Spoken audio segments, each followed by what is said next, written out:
right, I'm just gonna film my review right now while I'm still sitting here. Um, hey guys, I stole this idea from Italian BookTube. I'm gonna link the the one. I think her name is Lisa or Lise. She's the person the first Italian booktuber that I discovered. And or maybe if there's a playlist or something, I'll see if I can find it and I'll link it below. And I will link below all the people that are participating and where you can watch their videos, or maybe not like where you can watch their videos, because what if I post this before they post theirs? But maybe I'll like create a playlist. I don't know how to do any of this stuff, guys. I don't usually start things on things and I just don't know. But anyways, so this is the first installment of the English speaking indie press project, at least that I'm aware of.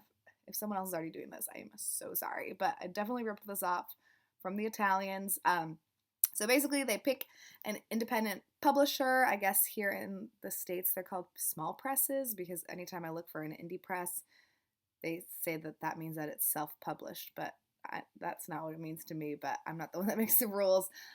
So basically, not one of the big five publishing houses. So this month, we have read books by Tin House. So Tin House is based out of Portland, Oregon, I guess. I don't really know. I probably should have looked up information about the publishing house. I don't know. I kind of want to do like a recommendation video of some other Tin House books that I've read also. I bet you've read some and don't even realize it. So we'll see. But anyways, I am here today to talk specifically about this book, Costalegre by Courtney Maum. Oh my gosh. The cat's obsessed with a laser pointer, even if it's not making a laser. So this was so great. I don't remember how many stars I gave it. Either 3.5, probably 3.5. I think that sounds about right in my head. But we're following a young girl whose family, oh gosh, how do you even describe this book? So this book is written in diary format and a couple letters that she sends to her brother, but basically it's like right at the kind of crux, or like right at the beginning kind of World War II, and her mom and her family lived in Europe somewhere. It's super vague where these people come from, but she's got like a friend that lives in London, and I think maybe they lived in Paris. I'm not really sure, but the mom basically is an artist and has all these artist friends, and so she wants to save their artwork because she thinks that, I assume that's what she thinks, is that there's going to be a huge war and all of the art will be destroyed. So she puts all of the art on a boat and sends it off, and then her and her like posse of art people go and move to this town in Mexico that's like on the coast of Mexico. I can't remember what side. I guess it doesn't really matter. I feel like the east coast of Mexico would make more sense, but who knows. So yeah, that's like a very basic, I guess, plot premise of the book. This is not a particularly plot heavy book, though. Obviously, that's like, I guess all I've told you is really the setting. I haven't reviewed a book in a long time. Please forgive me. But it's basically just a young girl who's all alone with a bunch of eccentric artists who think that they're amazing, and no one's kind of paying attention to her. And it's really sad, and you can tell that she's just really lonely and doesn't have even like that motherly love, because her mom is so focused on, on her artwork or on her new husband's, like his art, and like is he creating, and am I inspiring him, and all this stuff. And so there's a lot of different characters, and they all of them are very secondary except for the author's voice, or the main character's voice, and her mom, and then this other artist fellow. But besides that, all of the other characters are super super secondary.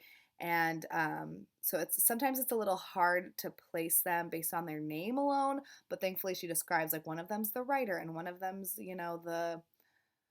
you can tell based on how she describes the people who they are. But basically everyone is extremely narcissistic and self-involved, and no one is giving the support to this young teenager that she needs, since her father and her brother are still in Europe somewhere, and she doesn't know what's going on, and they're not getting any news because they're in a very small town, so it's hard to find out what's happening, basically. So that's basically what this book is about. Did I give you too much information? I don't think so.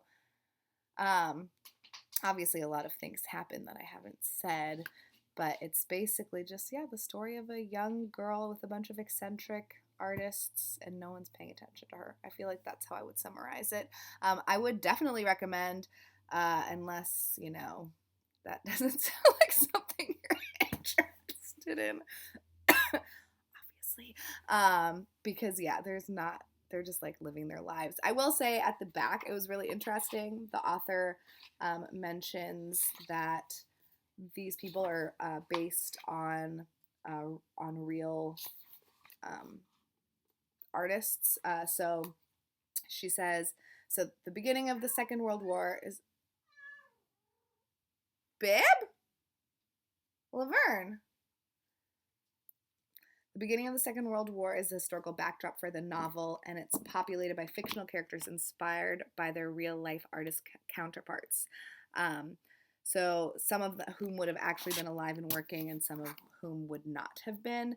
And so Peggy Guggenheim and like her saving basically art is kind of like although I don't know much about Peggy Guggenheim, hopefully she's nothing like the mom in this book was, but she mentions Leonora Carrington, Juna Barnes, Andre Breton, and then she said that she spent a lot of time searching for information about what life was like for Peggy's late daughter, Pegine Vale Guggenheim.